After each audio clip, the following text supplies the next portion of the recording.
You and I have to look at this and understand this, that the ballot is as powerful as the bullet. Now I am become death, the destroyer of worlds. Water can flow or it can crash. Be water, my friend. Mr. Gorbachev, tear down this wall.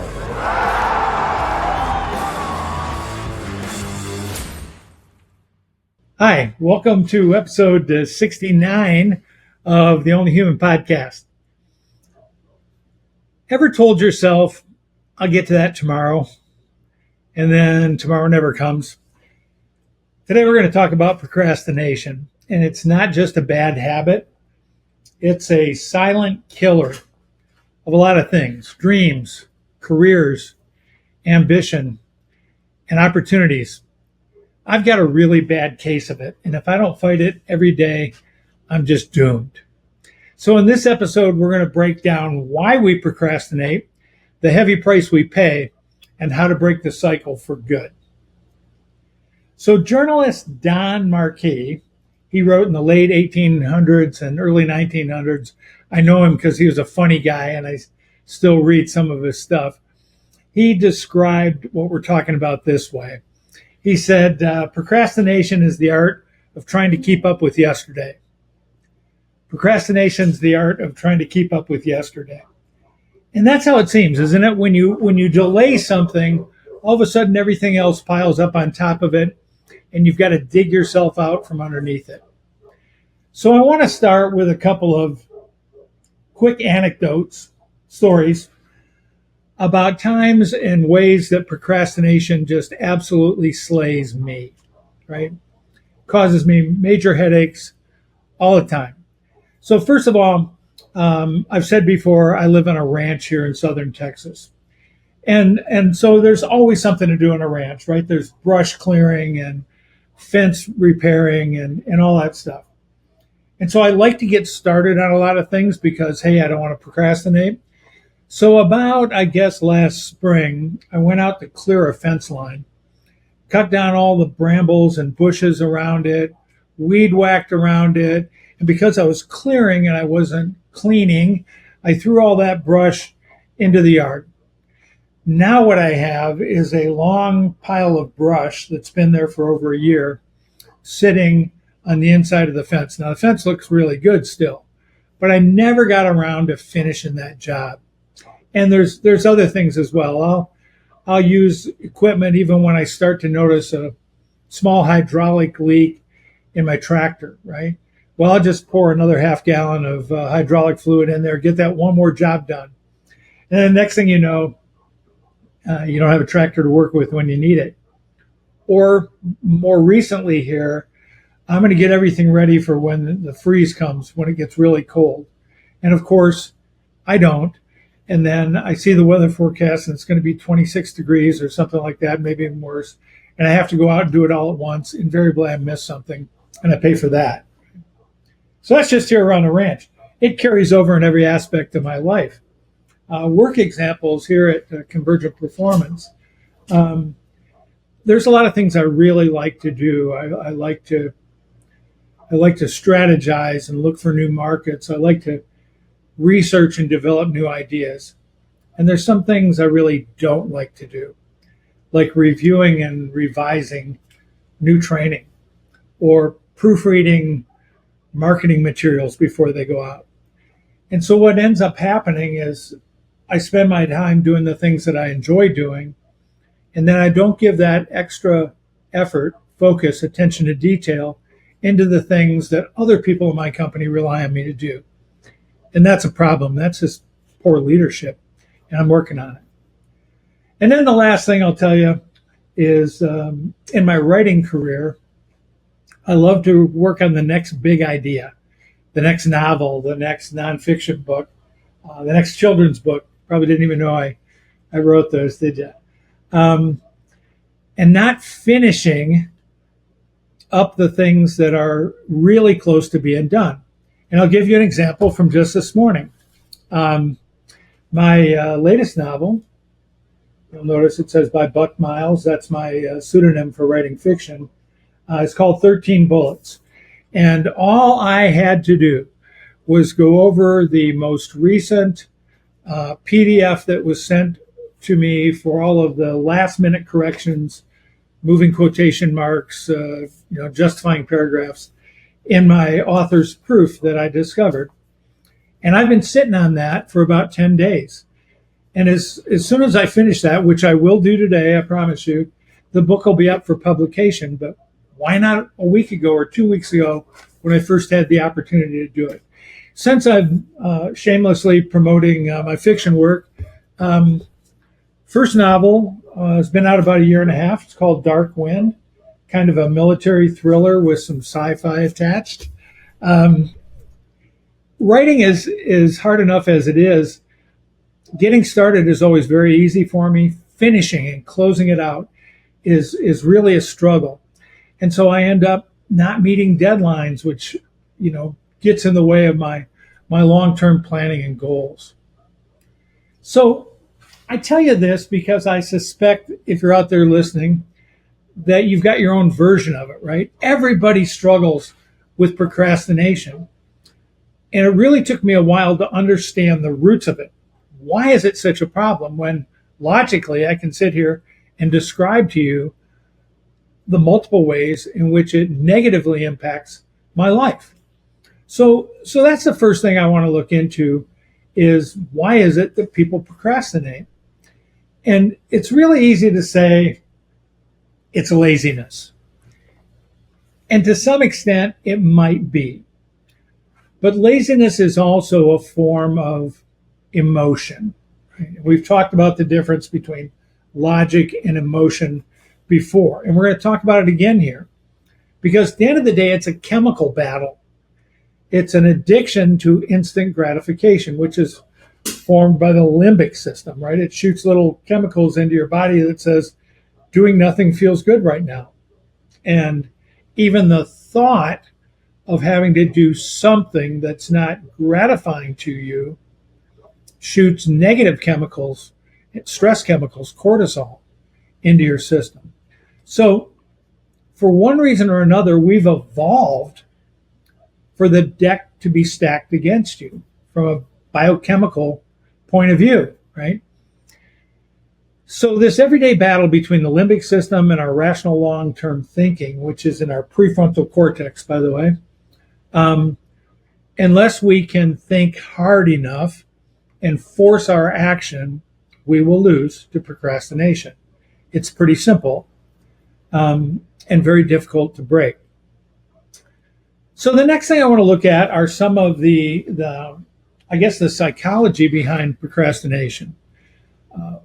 Part of it we've already talked about, and that's task aversion, right? If something's difficult or it's boring, right? Or it's overly complicated and you can't see from beginning to the end before you start, or if it's emotionally taxing in any other way, we want to just push it off, right? That's natural, and that's that limbic system overcoming our prefrontal cortex, our emotion overcoming our logic. Right? There's a few other ways. The second thing is perfectionism, right? I guess it's called perfection paralysis. Right? If I know I'm not going to be able to do a super good job on this, why should I even start? Right? And yet I know, right? I know from writing these books, I know from creating courseware, from doing research, the first draft is always not perfect. Sometimes it's not good. Right? And then it's going to take that bulk of something that you can refine and fix to get to that level of quality that you have to produce. So it's completely illogical to say this is not what I'm going to do today is not going to be good, so why should I start? When you know that part of that goodness, that process, is doing the not so good stuff that gets you off the starting blocks. The third psychological factor is this idea that whatever it is we're beginning to do is too big to tackle, right? I need more help. I'm going to need more time. I'm not prepared for my knowledge, or I got to do more research. it's just too overwhelming for me to get started. So we do nothing. We don't work on reducing the complexity or preparing for it. We just sort of say, that's too big for me to do, so I can't. And then probably the last thing, and this is less psychological, more behavioral, is the lack of clear priorities, right? I have a bad case of the shiny object syndrome.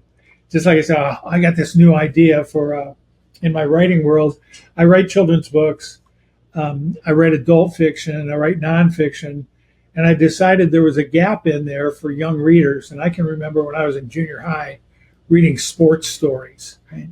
And so I got this idea. I'm starting a series of 4 books written for kind of junior high kids called The Unlikely All-American, a story of a farm boy that grows up to be an All-American football player and all the struggles in life.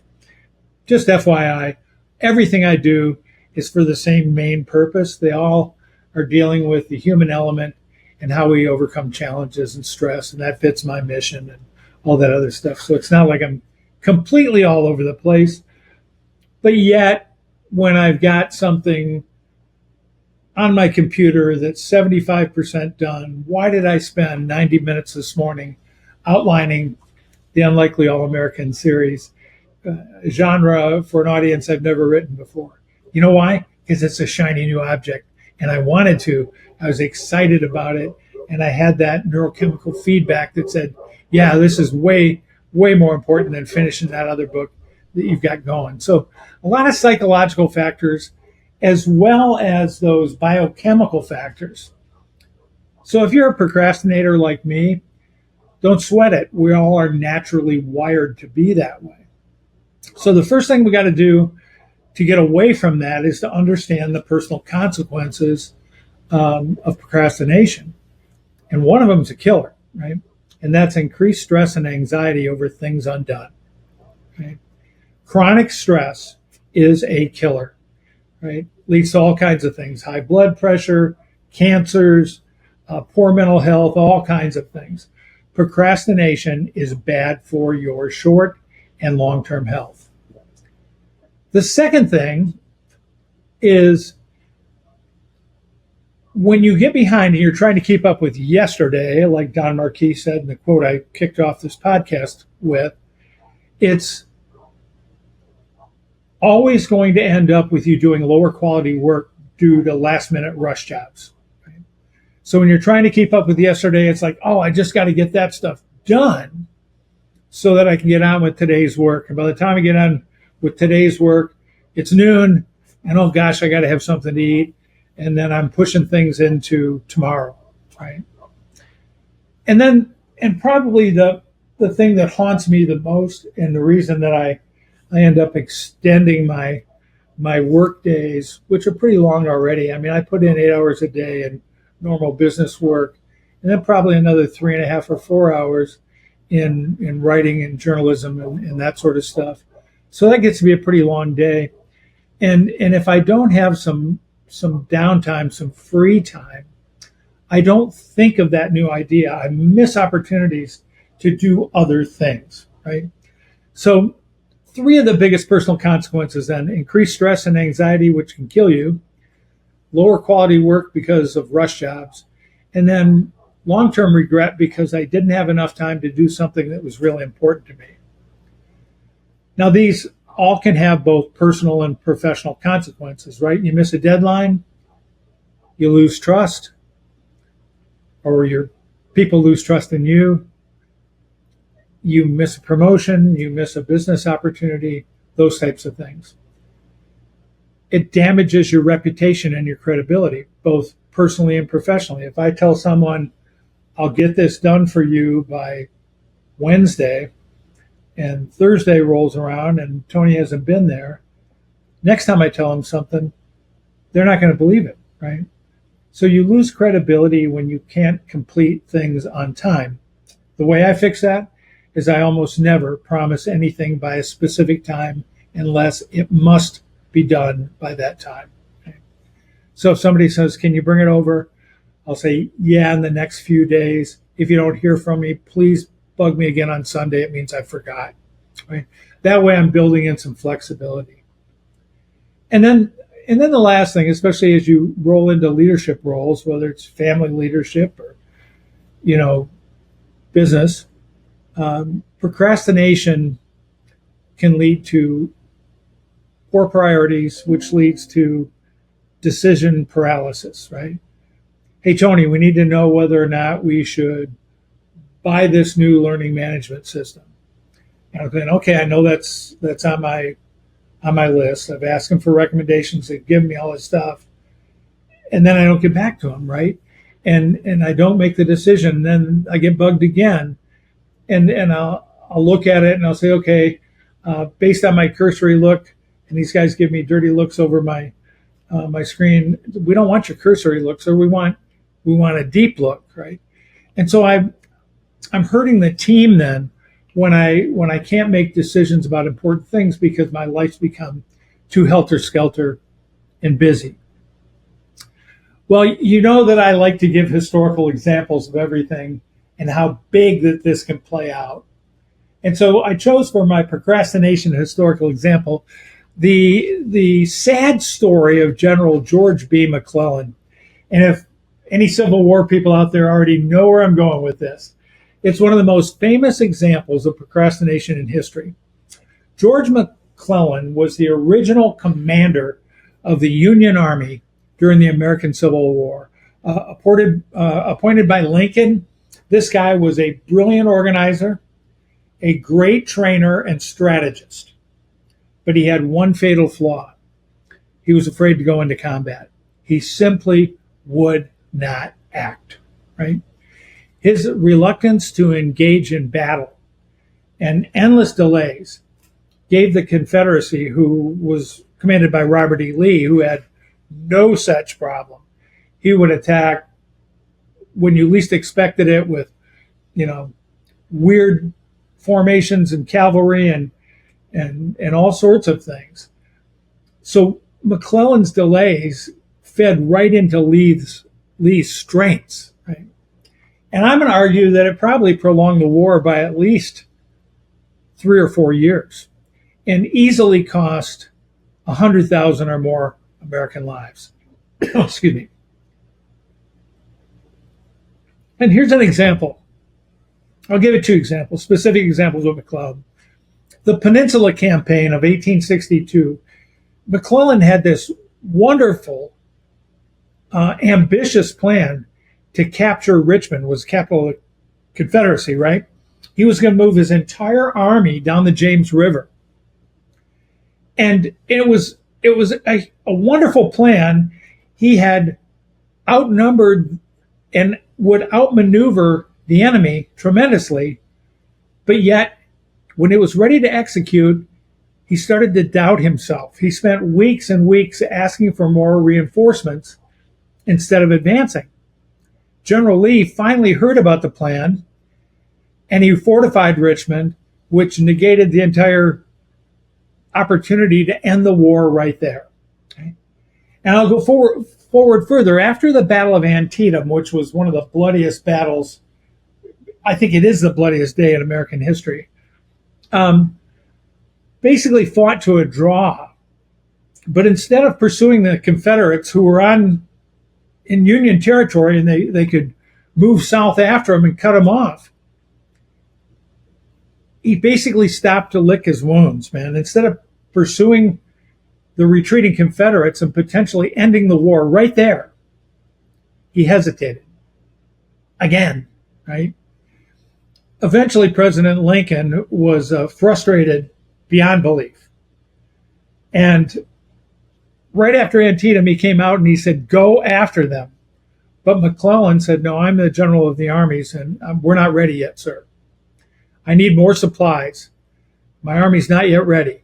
Well, you're never going to catch them because every minute you delay, the Confederacy's getting further and further away. So it allowed Lee's army to escape and regroup, and the war dragged on for 3 more bloody years. Right? And finally, McClellan was fired, and it was replaced with Ulysses S. Grant, who, that was a big hullabaloo in Washington because Grant was from out west. Nobody knew him. He wasn't political. He had, a drinking problem, all sorts of stuff. McClellan got so pissed off about that, he later ran for president against Lincoln, right? And he lost. This story is a classic example of procrastination at the highest levels of leadership, where indecision and delay have not only life and death consequences for real Americans, but could have radically shaped a different America had the Union not eventually prevailed. Lincoln himself put it this way: if General McClellan doesn't want to use the army, I would like to borrow it from him for just a bit of time. Well, enough of the history, although I could stay on that one for a long, long time. There are a couple of ways that we can break the procrastination cycle, and if we continuously apply them, we can break it for good, right?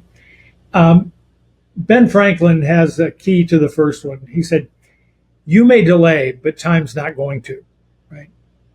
So we have to have a mindset shift that says every second that we delay is 1 second further behind we are.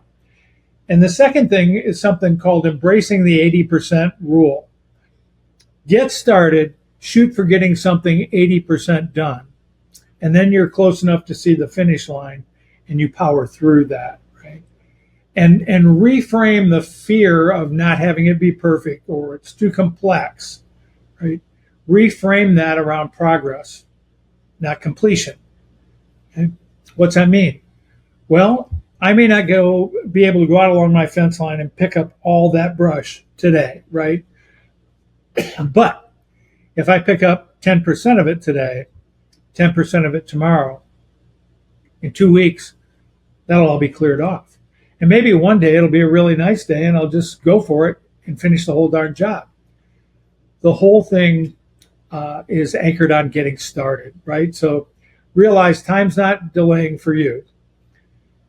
Try to think about getting past that halfway mark, maybe to the 80% mark, and then reframe on thinking about progress toward a goal, not completing the goal. Excuse me. So there's a couple of really actionable strategies on this. I use this one every day, the 5-minute rule.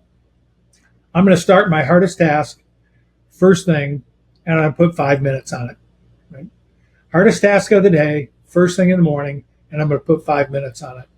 That way, I'm thinking progress, not completion, and maybe in that 5 minutes, I'll find the motivation to continue the progress. The second way is on really big projects, and I just did this for you on my brush along the fence line. I call it kind of mental reverse engineering. Start with a deadline, right? I want this brush moved by the end of February. Okay? So what does that mean?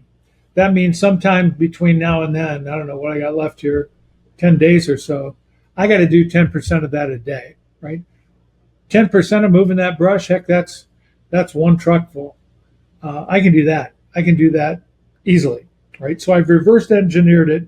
Instead of seeing a quarter mile of brush, I see not so much. And I feel real progress. I actually complete what I'm trying to do if I only get 10% of it done, right? Called reverse mental engineering, kind of a neat little trick. Accountability tactics. My writing career is based on this. I've got deadlines that I commit to for the magazines I write for the book companies that publish me. And so I know there's certain dates I have to get it done. Sometimes that works for me, sometimes against me, because I'm liable to power through and have something done 2 or 3 months early. Guess what I do? Almost done. And then I wait till the deadline to finish it. This comes from the time management literature, the 2-minute rule. If something comes to you and it's going to take less than 2 minutes to do it right then. Do it now, right? Do it now. So you don't get a bunch of these little, I got to return this email, I got to return this phone call, I got to do this, and you end up with a pile of it, so you don't do any of it. If it takes less than 2 minutes, you get that email and somebody's asking you for a response, do it now. Okay. The last thing, and I like to do this, I guess it's called gamification. Make a game out of it, right? I'm going to see how much I can get done in an hour. I'll set my little timer and I'll go, right? And I'm going to race to see when I'm totally focused, completely efficient, how much can I get done against a task in 1 hour? Once again, after that hour, you may say, wow, I was smoking. I'm just going to go another 30 minutes to see if I can knock this thing out, right? So actionable strategies, 5-minute rule, commit to your toughest task for the first 5 minutes of the day. Getting started is half the battle. Reverse mental engineering, where you start with a deadline and then you back it up into sort of micro goals. Accountability tactics, whether you're setting your own deadlines or you're committing to other people. 2-minute rule, if it takes less than 2 minutes, do it now, and turn some of it into a game. These are all strategies I use to help me defeat what could easily defeat me. I came across something in a book about 6 months ago on behavioral strength and habit patterns and all that stuff that was called the procrastination first aid kit. So it's immediate tools that you're supposed to do. I haven't done a lot of this yet, but I kind of like it, so I'll share it with you. When you catch yourself procrastinating, write down why you're avoiding it. Right? Why am I avoiding doing this thing? Second, change locations. Get up from this desk and go sit somewhere with your laptop or pen and paper or whatever it is. Change locations if that's helpful. And then the last one is start with an easy win to build momentum. Now, to me, this flies in the face of the 5-minute rule. It says start with the toughest thing, put in 5 minutes. But I think this is sort of an anytime, anywhere. I want to get started with this. Maybe I'll just write a little outline. Maybe I'll write the first sentence of something. Maybe I'll reach out with an email, see if anybody's interested in doing this thing with me. So we've covered a lot of ground. We've covered, first of all, that procrastination is biochemical in nature, so it really affects all of us to some extent. It's always more gratifying to sit and do nothing as opposed to start something difficult. That's built over a long time in evolution. I don't know why that is, but dopamine hits us when we delay something. And eventually, though, that's going to turn into a stress hormone, cortisol, which can be a killer for us. So there's logical reasons or emotional reasons why we don't want to get started on things. But long term, that's an addiction that's not going to do well for your health or your profession. So then we went into some of the ideas about how we can combat it. I threw out 5 or 6 of them: 5-minute rule, reverse mental engineering, accountability, setting deadlines. 2-minute rule says do it now, making a game out of it. We talked about the procrastination first aid kit. Most of all, I think I want to leave you with this. Think about the one thing in your life that you're most avoiding that really needs doing. The one thing in your life you're most avoiding but really needs doing. And take that first step toward it today, right? If you do that one thing, you will have defeated that limbic system that's telling you not to get started. Then you'll feed off of that progress and hopefully be able to hold procrastination at bay on a really, really tough topic. So kind of an interesting topic and one that affects me specifically quite a bit.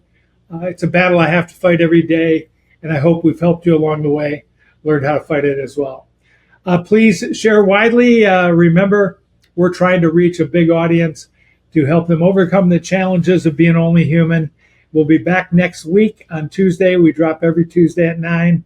Like, share, follow, subscribe, and we will see you soon.